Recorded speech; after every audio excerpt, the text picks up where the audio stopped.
Hey everybody, Cold on here with another VOX Immortalis commentary guide. This video is for the Zul'Aman bear run, and obviously it's not really an achievement, but this just shows a few basic tips to help you speed through this and get your bears. So this is 200% speed, so obviously things will be pretty quick. You see this first pull on the left going up to the Eagle boss. Actually, everyone stay mounted, and we pull the first 3 sets. And this is a bit of damage on the tank, so you can blow your cooldowns and healer just spam, pretty easy. And then the next pull, and you'll also get the warriors from the back around this time. And then you can grab the boss whenever you feel comfortable. Mini boss, I should say. Pretty simple stuff. And of course, the name of the game is speed, so your DPS really want to take advantage of any time they can AE.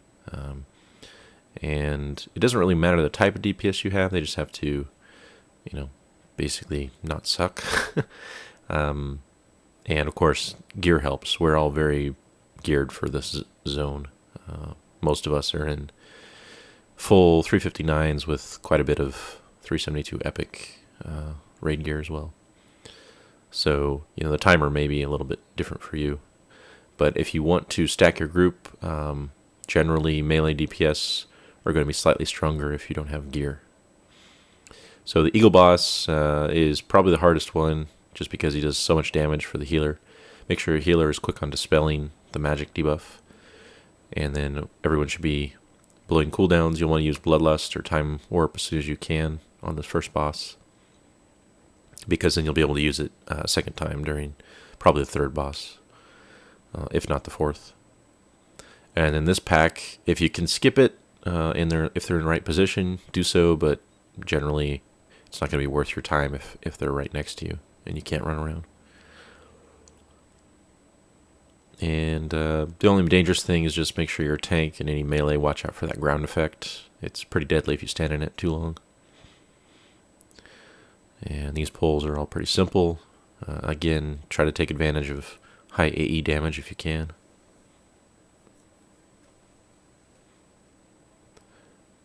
And you can see here quite a bit just as the tank. I will pull the next pull while the DPS are finishing off the previous one. It's just a good practice to get into the habit of, even if you're not doing a speed run like this. Just speeds things along. And, this allows your DPS to take advantage of things like dots to finish off mobs as you're moving to the next pack. These pulls here can be somewhat dangerous. Try to focus on the medicine man first, because otherwise he'll cast those totems. Make sure you kill the totems off quickly, and otherwise you can just AE them down. And this 2 bear plus rider pull, pretty high tank damage again, especially if they stack up the crush armor. So don't be afraid to use cooldowns again. Like I said, we're pretty well geared, though. I'm actually the least geared as the tank here because it's not my primary spec anymore, but still I have plenty of gear for this zone. And this pull, if you're not too confident, you may want to CC one of the trolls on the sides, but we just kind of AE them down, and it can be pretty brutal. And again, finish off the healer first, and then focus on the other guys. So the bear boss, pretty similar to the normal version from the 10-man ZA. In this case, just make sure you have any ranged DPS or healers kind of stand at range, and when they get the debuff from being charged, to run into melee. If you have a shaman or paladin healer, they can take the hit even when they're debuffed, but other classes with lesser armor will definitely get killed by it. And otherwise, pretty simple boss.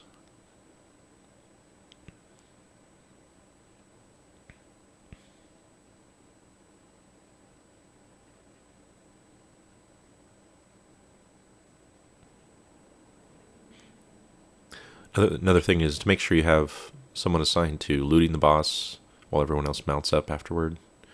There's really no benefit in wasting time, staying around looking at loot.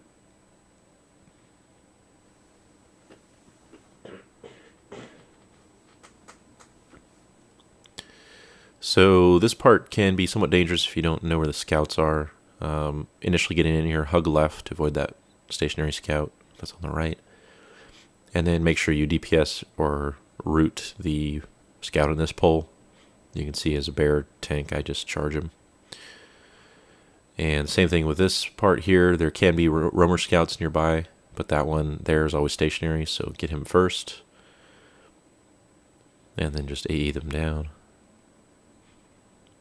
And just kind of watch your back for roamer scouts. It won't necessarily break your timer if you aggro extra mobs from scouts. You can see here we get a couple extra that we shouldn't have, because we didn't see that guy, but definitely if you don't have the highest DPS or kind of low on gear, then you'll want to kill the scouts before they spawn reinforcements. And this pole can be somewhat dangerous. You see there someone dies, primarily because flame casters are pretty brutal. Try to make sure someone is purging or spell stealing them when they get that buff, and then you can use stuns or interrupts on them. But we just battle res and plow through.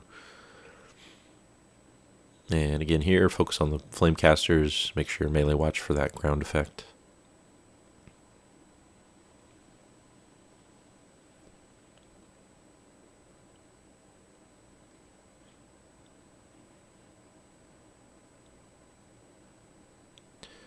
So for the next boss, we had a plan to just attack the right hatcher guy that spawns from the stairs and let the left one hatch, but we actually did too much DPS on the boss, so then it just triggered his final phase where he activates all the unhatched eggs.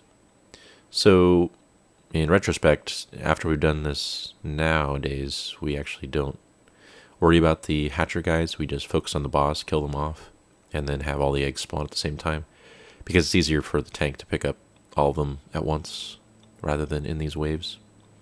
But once again, if you get a bunch, just make sure your tank AE aggro's them, blows cooldowns, and then your DPS can AE them down. It's pretty simple. Your healer should dispel the tank every once in a while because that stack goes up really quickly for the fire debuff. And then if you hug the right here, you can avoid these roamers. Just make sure you watch their path and position before you go out. And then pull the cats here. So if you're going for the mount, this last section from that previous boss till the death of the next boss, it's probably going to take about 6 minutes, I would say, for the average group. So if you have, say, 7-8+ minutes, then as long as you don't screw anything up and you focus on high DPS, you should be able to get it pretty easily. And you may have noticed we actually had lust for that third boss, as I mentioned. So make sure you're watching your timers like that. There are 3 Lynx pulls here, and make sure your tank sort of leads the pack, because they can pretty quickly kill off a low armor target if they get the first hit. And again, like before, just pull before the previous pack is completely dead, so that not only are you going faster, but your tank gets extra time to build up threat before the AE starts.